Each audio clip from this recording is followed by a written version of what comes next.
Hi friends, please subscribe to Amravati Media and press the bell icon for more latest updates.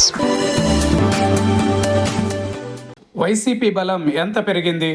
జగన్కు కలిసి వచ్చే అంశాలివే. YCP అధినేత YS జగన్కు కలిసి వచ్చే అంశాలు కూటమి ప్రభుత్వమే చేతికి అందిస్తుంది. అందుకే వైసీపీలో ఇటీవల కాలంలో ఆత్మస్థైర్యం పెరిగింది. ప్రతి సమావేశాలు, సభల్లో ఎమ్మెల్యే నుంచి ముఖ్యమంత్రి వరకు జగన్ను విమర్శించడమే లక్ష్యంగా పెట్టుకున్నారు. ప్రజలు వాటిని వినడానికి సిద్ధంగా లేరన్నది గుర్తుంచుకోవాలి. తమ ప్రభుత్వం ఏర్పాటై 2.5 ఏళ్లకు సమీపంలో ఉన్నప్పటికీ ఇంకా జగన్ను తిట్టిపోయడమే లక్ష్యంగా పెట్టుకోవడం తమకు కలిసి వచ్చిందని అంచనా వేస్తున్నారు. మరొక వైపు సామాజిక వర్గాల పరంగా కూడా తమకు సానుకూలత లభిస్తుందన్న అంచనాలో వైసీపీ అధినేత జగన్ ఉన్నారు. గత ఎన్నికలలో వైసీపీకి దూరమైన వర్గాలన్నీ తిరిగి ఇప్పటికే చేరువయ్యాయని ఫ్యాన్ పార్టీ నేతలు అభిప్రాయపడుతున్నారు. జగన్ను ఎంత తిడితే తనకు అంత నాయకత్వం దగ్గర మైలేజీ వస్తుందని కూటమి నేతలు భావించవచ్చు. కానీ అది గ్రౌండ్ లెవెల్లో డ్యామేజీ భారీగానే చేస్తుందన్న విశ్లేషణలు వెలువడుతున్నాయి.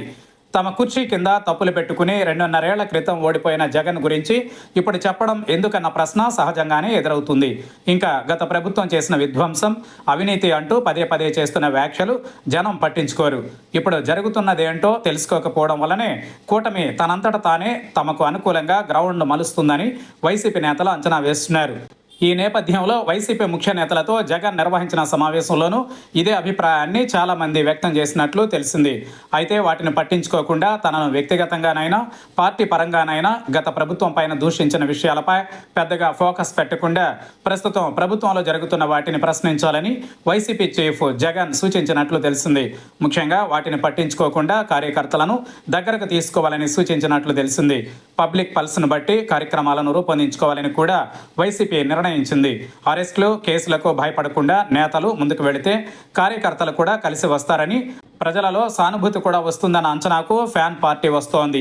అందుకే తన పాదయాత్ర మొదలయ్యేంత వరకు ఆందోళనలను మరింత ఉధృతం చేయాలని కూడా వైఎస్ జగన్ నేతలకు దిశానిర్దేశం చేసినట్లు తెలిసింది. మొత్తం మీద కూటమి శాపనార్థాలు, తిట్లు పట్టించుకోకుండానే ఇకపై ప్రజా సమస్యలపై ఫోకస్ పెట్టాలని వైసీపీ నిర్ణయించింది.